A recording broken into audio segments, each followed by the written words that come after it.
Hi friends, welcome back to Talmee's diary. ഞാനിപ്പോൾ ഒരു ചെറിയ ഗ്യാപ്പിന് ശേഷമാണ് നിങ്ങളുടെ മുന്നിലോട്ടേക്ക് വരുന്നത്. എനിക്ക് റെഗുലർ ആയിട്ട് അങ്ങനെ വീഡിയോ ചെയ്യാൻ പറ്റത്തില്ല, പക്ഷെ എന്നാൽ എന്തെങ്കിലും ഒരു റെലവൻ്റ് ആയിട്ടുള്ള കോണ്ടന്റ് കിട്ടുവാണെങ്കിൽ ഉറപ്പായിട്ട് നിങ്ങളുടെ മുന്നിലോട്ട് വീഡിയോ ആയിട്ട് വരുന്നതാണ്. സോ ഇന്നത്തെ നമ്മുടെ ടോപ്പിക് എന്ന് പറഞ്ഞാൽ ഏകദേശം ഒരു മാസത്തോളമായിട്ട് ഇപ്പോൾ യു കെയിൽ ട്രക്ക് ഡ്രൈവേഴ്സിൻ്റെ ഷോർട്ടേജിനെ പറ്റി എല്ലാ ന്യൂസിലും വരുന്നുണ്ട്. ഇതിനെ ബേസ് ചെയ്തിട്ട് അതായത് യു കെയിൽ ഇപ്പോൾ 20 ലക്ഷത്തോളം ജോലി ഒഴിവുകളുണ്ട്. അതുകൊണ്ട് ഒരു 8-10 ലക്ഷം മുടക്കി കഴിഞ്ഞ് കഴിഞ്ഞാൽ 50 ലക്ഷം വരെ വാർഷിക വരുമാനമുള്ള ജോലി കിട്ടും എന്നൊക്കെ പറഞ്ഞാൽ ഒത്തിരി അഡ്വർടൈസ്മെന്റ് വരുന്നുണ്ട്. നാട്ടിൽ റിക്രൂട്ടിംഗ് ഏജൻസീസ് അതിന് വേണ്ടി സ്റ്റാർട്ട് ചെയ്തിട്ടുണ്ട്.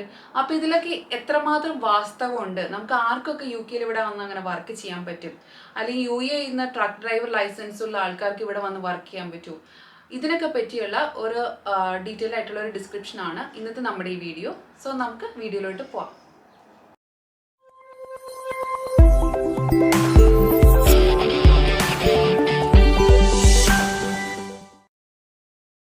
നാട്ടിൽ നിന്ന് അല്ലെങ്കിൽ യു എയിലൊക്കെ വർക്ക് ചെയ്യുന്ന ആൾക്കാർക്ക് യു കെയിലോട്ട് ഒരു വർക്ക് വിസയിലോട്ട് എന്തെങ്കിലും ഒരു വർക്ക് വിസയിലോട്ട് നമുക്ക് വരണം എന്നുണ്ടെങ്കിൽ യു കെയിലെ ഷോർട്ടേജ് ഒക്യുപ്പേഷൻ ലിസ്റ്റിലോട്ട് ആ വർക്ക് കാറ്റഗറി ഇൻക്ലൂഡഡ് ആക്കണം. അറ്റ് പ്രസന്റ് റൂൾ അനുസരിച്ചിട്ട് ഈ ട്രക്ക് ഡ്രൈവേഴ്സ് അല്ലെങ്കിൽ HGV ഡ്രൈവേഴ്സ് എന്ന് പറയുന്ന കാറ്റഗറി യു കെയിലെ ഷോർട്ടേജ് ഒക്യുപ്പേഷൻ ലിസ്റ്റിലോട്ട് ഇൻക്ലൂഡഡ് ആക്കിയിട്ടില്ല.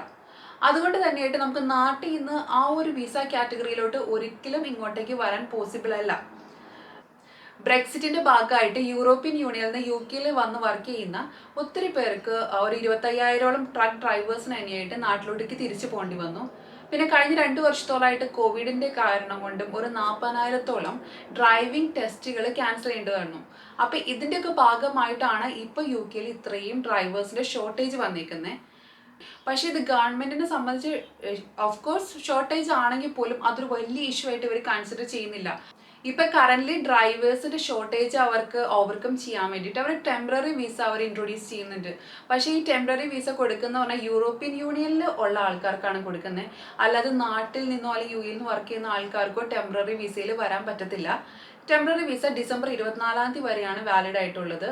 അറ്റ് പ്രസന്റ് റൂൾ അനുസരിച്ചിട്ടോ. ഇത് എപ്പോഴും മാറിക്കൊണ്ടിരിക്കും. ഇവിടുത്തെ റൂൾസ് ഇങ്ങനെ എല്ലാ ആഴ്ചയിലും ഇങ്ങനെ ഓരോ പുതിയ പുതിയ റൂളാണ് ഇവർ ഇൻട്രൊഡ്യൂസ് ചെയ്തുകൊണ്ടിരിക്കുന്നത്. അപ്പോൾ ഇപ്പോഴത്തെ ഇതനുസരിച്ചിട്ട് ഡിസംബർ 24 വരെയാണ് ആ ഒരു വിസ കൊടുക്കുന്നത്. അത് യൂറോപ്യൻ യൂണിയനിൽ നിന്നുള്ള ആൾക്കാർക്ക് മാത്രമാണ് വരാൻ പറ്റുന്നത്. പക്ഷെ നമ്മുടെ നാട്ടിൽ നിന്നൊന്നും വരാൻ പറ്റത്തില്ല. ഞാൻ വീണ്ടും പറയുന്നത് എന്നാന്ന് വെച്ചാൽ ഒത്തിരി പേര് ഇങ്ങനെ മെസ്സേജ് അയച്ചൊക്കെ ചോദിക്കുന്നുണ്ട്, അല്ലെങ്കിൽ കുറേ പേര് ഈ റിക്രൂട്ട്മെന്റ് ഏജൻസീസിന്റെ കെണിയിൽ വന്ന് ചാടുന്നുണ്ട്. നാട്ടിൽ നിന്ന് പെട്ടെന്ന് ഇങ്ങോട്ടേക്ക് വരാൻ പറ്റും, അല്ലെങ്കിൽ ടെമ്പററി വിസയിൽ ഇപ്പോൾ പോന്നാൽ മതി, അത് കഴിഞ്ഞ് നമുക്ക് എക്സ്റ്റെൻഡ് ചെയ്ത് വരാം എന്നൊക്കെ പറഞ്ഞിട്ട് പൈസ കുറേ പേരൊക്കെ കൊടുത്ത് ട്രാപ്പിലാവരുതല്ലോ എന്ന് വിചാരിച്ചിട്ടാണ് ഞാൻ വീണ്ടും വീണ്ടും റിപ്പീറ്റ് ചെയ്ത് പറയുന്നത്.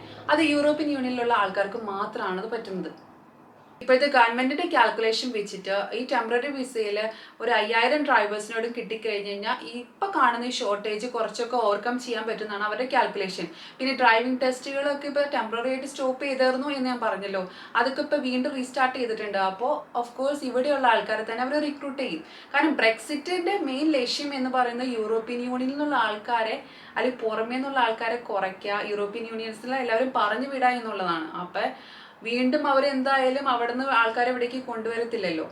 പിന്നെ നാട്ടിലെ ഡ്രൈവിംഗ് രീതി അല്ല ഇവിടെ ഫോളോ ചെയ്യുന്നത്. അതുകൊണ്ട് തന്നെ നാട്ടിലിപ്പോൾ ഒരു ഹെവി വെഹിക്കിൾസ്, അതായത് ഹെവി ഗുഡ് വെഹിക്കിൾസിന്റെ ലൈസൻസ് ഉള്ള ഒരാൾക്ക് ഇവിടെ വന്ന് ഡ്രൈവ് ചെയ്യാൻ പറ്റുമോ എന്ന് ചോദിച്ചു കഴിഞ്ഞാൽ ഇവരത് ഒരിക്കലും അലോ ചെയ്യത്തില്ല. ഇപ്പം നാട്ടിൽ നമുക്കൊരു കാറൊക്കെ ഓടിക്കാനുള്ള ലൈസൻസ് ഉണ്ടെങ്കിൽ അത് ഇവർ ഇന്റർനാഷണൽ ലൈസൻസ് ആയിട്ടാണ് കൺസിഡർ ചെയ്യുന്നത്. നമുക്ക് ഇന്റർനാഷണൽ ലൈസൻസ് ആയിട്ട് കൺവേർട്ട് ചെയ്യേണ്ട കാര്യമൊന്നുമില്ല കേട്ടോ. നാട്ടിൽ നമ്മുടെ ലൈസൻസ് ഇവിടെ കൊണ്ടുവന്നാൽ നമുക്ക് ഡ്രൈവ് ചെയ്യാം, 1 ഇയർ ഡ്രൈവ് ചെയ്യാം. പക്ഷെ അത് കാറിൻ്റെ ഒക്കെ ഉള്ള ലൈസൻസ് മാത്രമാണ്, അല്ലാതെ ട്രക്ക് ലൈസൻസ് അല്ല. ഇനി നിങ്ങൾക്ക് യു കെയിൽ ഒരു ഹെവി ഗുഡ് വെഹിക്കിളിന്റെ ട്രക്കിന്റെ ഒക്കെ ലൈസൻസ് കിട്ടണമെന്നുണ്ടെങ്കിൽ ആദ്യമേ തന്നെ യു കെയിലെ ഡ്രൈവിംഗ് ലൈസൻസ് നമ്മൾ എടുക്കേണ്ടതുണ്ട്. കാറിന്റെ ഡ്രൈവിംഗ് ലൈസൻസ് എടുക്കണം. അതിനുശേഷം മാത്രമാണ് നമുക്ക് ട്രക്കിന്റെ ഡ്രൈവിംഗ് ലൈസൻസിന് വേണ്ടിയിട്ട് അപ്ലൈ ചെയ്യാൻ പറ്റത്തുള്ളൂ. അപ്പൊ നാട്ടിലിപ്പോൾ 1 ഇയർ ലൈസൻസ് ഉണ്ട്, വാലിഡ് ഉണ്ടെന്ന് പറഞ്ഞാൽ നമ്മൾ ഇവിടെ വന്ന് വണ്ടി ഓടിക്കാമെങ്കിൽ നമുക്കത് യു കെയിലെ ഡ്രൈവിംഗ് ലൈസൻസ് അല്ല. അപ്പൊ നമ്മൾ ഇവിടുന്ന് നമ്മൾ കാറിന്റെ ഡ്രൈവിംഗ് ലൈസൻസ് എടുത്തതിന് ശേഷം മാത്രമാണ് നമുക്ക് ട്രക്ക് ഡ്രൈവിംഗ് ലൈസൻസ് ഒന്നുകിൽ പഠിക്കാൻ പോകേണ്ടതായിട്ട് വരും. ശരിക്കും എപ്പോഴും പഠിക്കാൻ പോകണതാണ് നല്ലത്. കാരണം റോഡിന്റെ എല്ലാ സ്ട്രക്ചറും തന്നെ വ്യത്യാസം ഉള്ളത് കൊണ്ട് അത് എപ്പോഴും പഠിക്കണം. ഇനി സാധാരണ കേസിൽ എന്ന് പറഞ്ഞു കഴിഞ്ഞാൽ 3-4 മാസമൊക്കെ എടുക്കും. പക്ഷെ അത് ഓരോരുത്തരുടെ കേപ്പബിലിറ്റി അനുസരിച്ചിരിക്കുമല്ലോ. ചിലവർ നാട്ടിൽ ഭയങ്കര വലിയ പുലികളായിരിക്കും, ഡ്രൈവിങ്ങിൽ ഭയങ്കര നന്നായിട്ട് ഓടിക്കാൻ പറ്റുന്ന ആൾക്കാർക്ക് ഇവിടെ അത്ര വലിയ ക്ലാസ്സസ് ഒന്നും പോകേണ്ടി വരത്തില്ലായിരിക്കും. പക്ഷെ എന്നാൽ പോലും ഇവിടെ സാധാരണ കേസിൽ ഒരു 5-6 മാസം എടുക്കും ഇത് പഠിച്ചെടുക്കാനായിട്ട്. പിന്നെ ഇത് കുറച്ച് പൈസ ചിലവുള്ള കേസാണ്. അതായത് 8-10 ലക്ഷം രൂപ, നാട്ടിലെ ഒരു 8-10 ലക്ഷം രൂപ നമ്മൾ കണക്കാക്കണം ഈ ഡ്രൈവിംഗ് പഠിച്ച് ലൈസൻസ് കിട്ടുക എന്ന് പറയുന്നത്. കുറച്ച് എക്സ്പെൻസീവ് ആയിട്ടുള്ള കാര്യമാണ് കാറിനെ വെച്ച് നോക്കുമ്പോൾ ട്രക്ക് ലൈസൻസ് എടുക്കാന്നുള്ളത്. ഇപ്പം നിങ്ങൾക്ക് തന്നെ ആലോചിച്ച് കഴിഞ്ഞാൽ മനസ്സിലാവുമായിരിക്കും, ഇപ്പം UK ഏകദേശം ഒരു 2 ലക്ഷത്തിന് മേലെ മലയാളീസ് ഉണ്ടെങ്കിൽ ട്രക്ക് ഡ്രൈവർ ആയിട്ട് ഇവിടെ വർക്ക് ചെയ്യുന്ന ഒരു 10-20 പേരൊക്കെ കാണത്തുള്ളൂ മലയാളീസിൽ. കാരണം വളരെ കുറവ് ആൾക്കാർ. ഇപ്പം ഞാനിവിടെ അബഡിയിലാണ് താമസിക്കുന്നത്, സ്കോട്ട്ലൻഡിൽ. ഇവിടെ ഇപ്പോൾ അബഡിയിൽ ഞാൻ അറിയുന്ന ആരും തന്നെ മലയാളീസ് ട്രക്ക് ഡ്രൈവർ ആയിട്ടില്ല. ചിലപ്പോൾ ഇനിയിപ്പോൾ ഉണ്ടാകുമായിരിക്കാം, എന്നാൽ പോലും അത് 1-2 പേരേ ഉണ്ടാവുള്ളൂ.